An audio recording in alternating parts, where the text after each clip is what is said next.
Hey, Alf, man. Well, it's a good thing I'm wearing glasses today because you would see the steam coming from my eyes.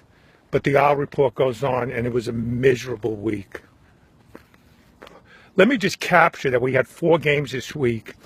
And my son William said, Dad, when they have a 2-2 week, wear an alternate cap, which is my normal beanie, the big, beautiful beanie with the nice cap. But to me, it was a miserable week. And I'll tell you why. It started off Sunday where my poor son came in from Fort Hood, an Army officer. And the best part of that night, we met with the Russos, the Greens, and Kurt. I'm being very formal here. And that was the best part of the night. We had dinner, and then we walked in the arena, and the Owls didn't even decide to play. They lost to Toronto in a lifeless performance. Then they got a little revenge Tuesday in the only good game they played. And let's not kid ourselves. They were outplayed by Buffalo on New Year's Eve. Don't kid yourself. When Grice makes 44 saves, stood on his head against Buffalo, that we stole one. And then last night, a freaking abomination, humiliation, no-show. Disgusting. I don't know. So now, I've been saying this for so long. Again, I'm going to say it again. Have you looked at the standings? The Devils are 2 points behind us. By next Saturday, before we play the Flyers, we could be out of the playoff position, battling for a wild card at that point. Because the Devils just have to win one and lose one in overtime. They pass us, and the Rags have to win one of their next 2. And they're both by us. Why? We play Dallas and the Caps, the 2 best teams in hockey. And here's my prediction. Here's what I'm hoping for. And here's what I would do. My prediction. And I'm sorry if I'm harsh. We're going to lose both. Here's what I'm hoping for. I'll take a split. That means we hold serve. We get 2 out of 4 points against 2 great teams. And by the way, Dallas is pissed. And we go into Philly at least stabilized. And here's what I would do. If we beat them both, I think Lou Sykes just wrote that on my wall. I didn't want to debate him. If we beat them both, I will do next week's video, regardless of what happens against Philly. I will jog for 12 minutes, whatever it takes for these videos. Right now, I do a walk in my yard. It's pretty big. I will jog after I come back from the gym and do it while I'm jogging. So by the 6th minute, I'll be going, and what's the name scored? And we did this, and it was a great save by Grice. But Jim Carrey had a better chance of scoring that redhead in Dumb and Dumber. So you think I got a chance? Our chances are 1 in a million of beating them both. So my prediction, we lose both. I'm hoping we split. And what I will do if we win, which I would love it. I will jog my entire, see, I'm doing a slow walk now. Okay, let's talk about culprits. We're all against Cappy. And I am too. But let's put that aside because that's a given. But you know who's got to take some culpability now? Garth Snow. And I could see Daryl smiling now. I'll tell you why. Because in the summer when we were bored, we were all emailing each other.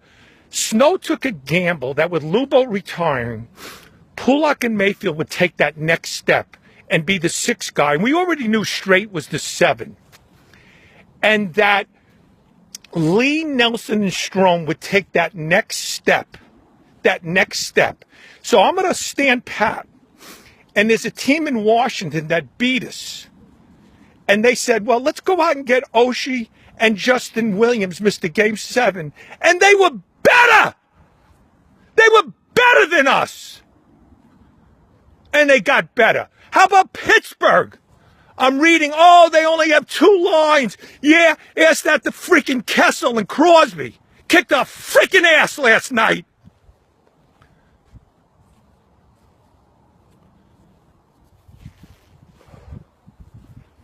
That was the gamble Snow took.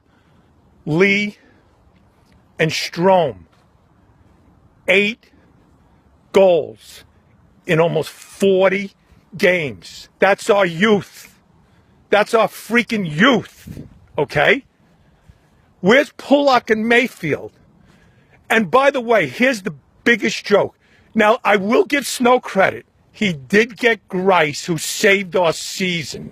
But that was an accident. That was an accident. He got him as a backup, not to save our season. The planning, the management planning was exponential growth and Pulock and Mayfield. So what does he do? He knows in the rookie camp they're not good enough. He knew it.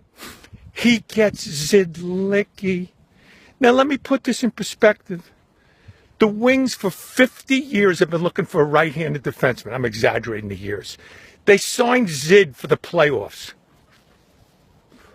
They knew he sucked and they cut him. And we sign him. That's our big move, Zidlicki. Let me tell you this right now.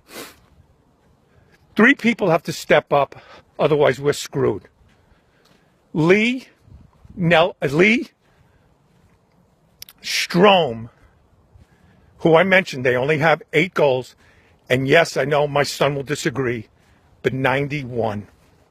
The other night, I was watching the game against Buffalo, and I watch it upstairs on a flat screen TV in my bedroom, but it's a small one because my wife gets the big one because 3 years ago, she threw me out of the room because I was screaming so much. And she can't watch the game with me. It's weird. So I watch it upstairs. She watches it downstairs. And Jiggs is saying Tavares has struggled. And I go, yeah, I know that.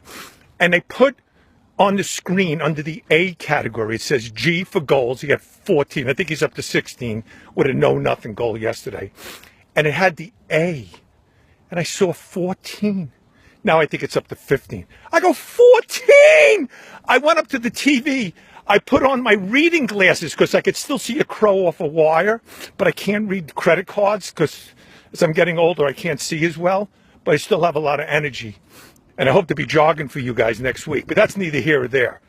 I said 14! There are 0. There are guys that are pathetic that have 14 assists. Pathetic!